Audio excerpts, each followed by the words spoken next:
Voluntary Beggar.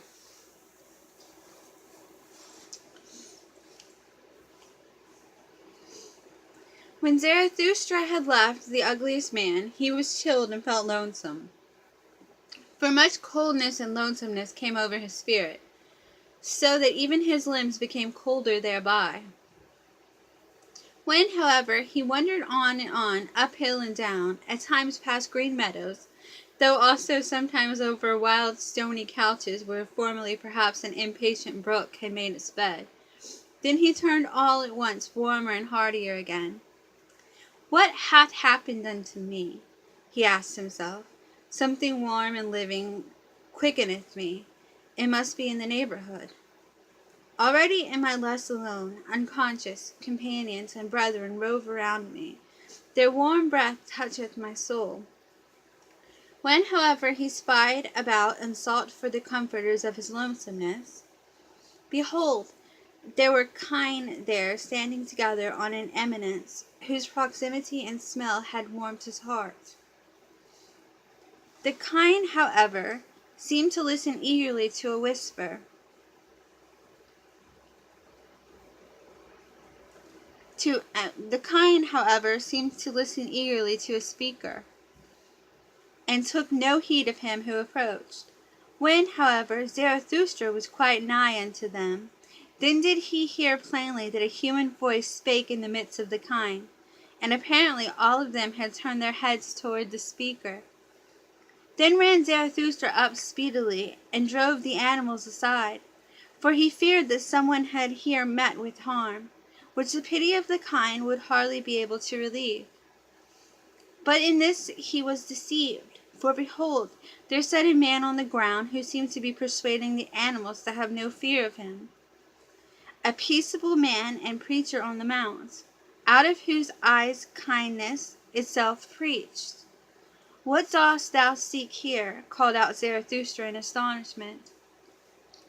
"What do I here seek?" answered he. "The same that thou seekest, thou mischief maker, that is to say, happiness upon earth. To that end, however, I would fain learn of these kine. For I tell thee that I have already talked half a morning unto them. And just now, were they about to give me their answer, why dost thou disturb them?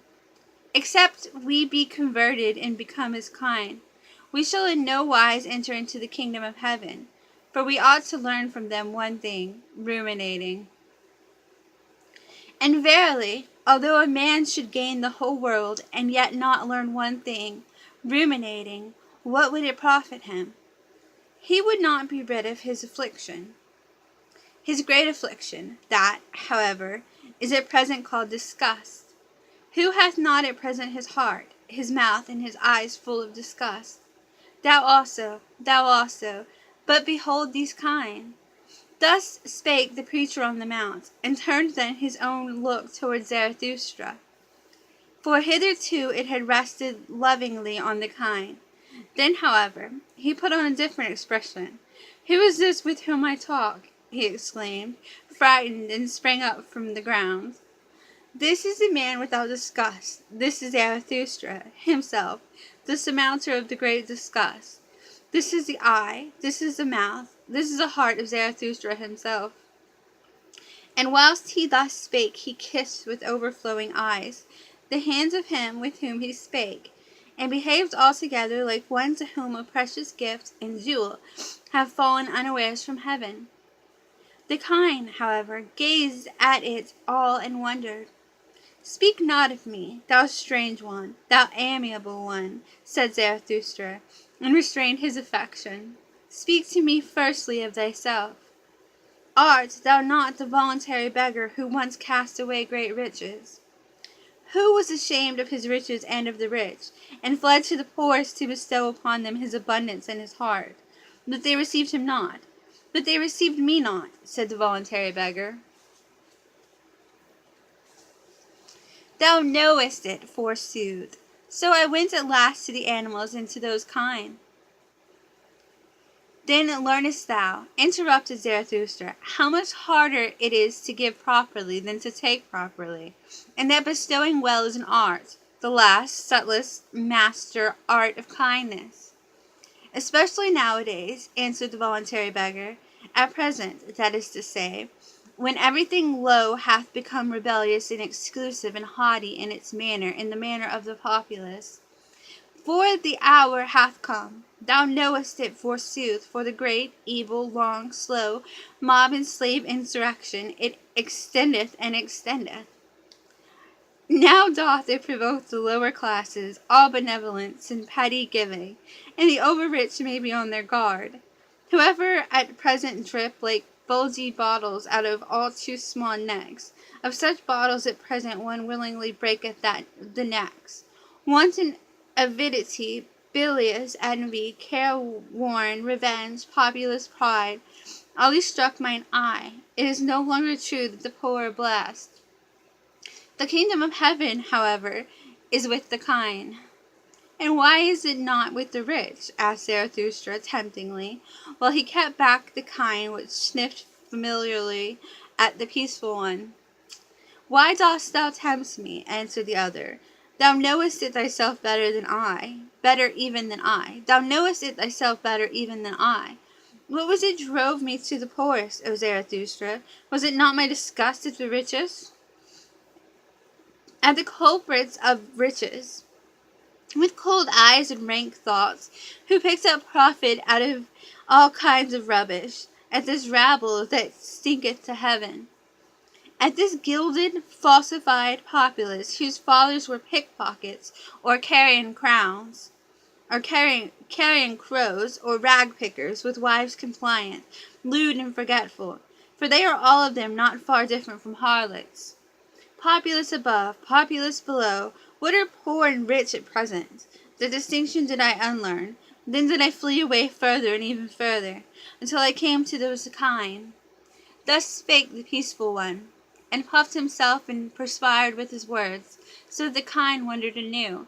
Zarathustra, however, kept looking into his face with a smile. All the time the man talked so severely and shook silently his head. Thou dost violence to thyself, thou preacher on the mount, when thou usest such severe words. For such severity neither thy mouth nor thine eye have been given thee. Nor, methinketh, hath thy stomach either, and to it all such rage and hatred and foaming over is repugnant. Thy stomach wanteth softer things. Thou art not a butcher. Rather seemest thou to me a plant eater and a root man. Perhaps thou grindest corn. Certainly, however, thou art averse to fleshy joys, and thou lovest honey. Thou hast divined me well, answered the voluntary beggar, with lightened heart. I love honey. I also grind corn, for I have sought out what tasteth sweetly and maketh pure breath. Also what requireth a long time, a day's work and a mouth's work for gentle idlers and sluggards. Furthest, to be sure, have those kind carried it. They have devised ruminating and lying in the sun. They also abstain from all heavy thoughts which inflate the heart. Well, said Zarathustra, thou shouldest also see mine animals, mine eagle and my serpent. Their like do not at present exist on earth.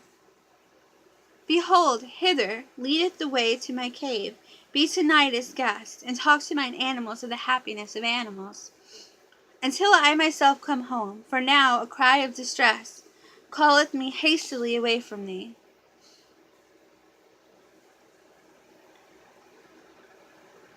Also shouldest thou find new honey with me, ice-cold, golden-comb honey.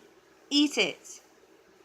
Now, however, take leave at once of thy kind, thou strange one, thou amiable one, though it be hard for thee, for they are thy warmest friends and preceptors. One excepted, whom I hold still dearer, answered the voluntary beggar. Thou thyself art good, O Zarathustra, and better even than a cow.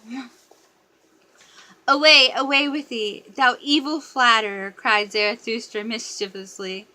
Why dost thou spoil me with such praise and flattery, honey? Away, away from me, cried he once more, and heaved his stick at the fond beggar, who, however, ran nimbly away. Thus spake Zarathustra.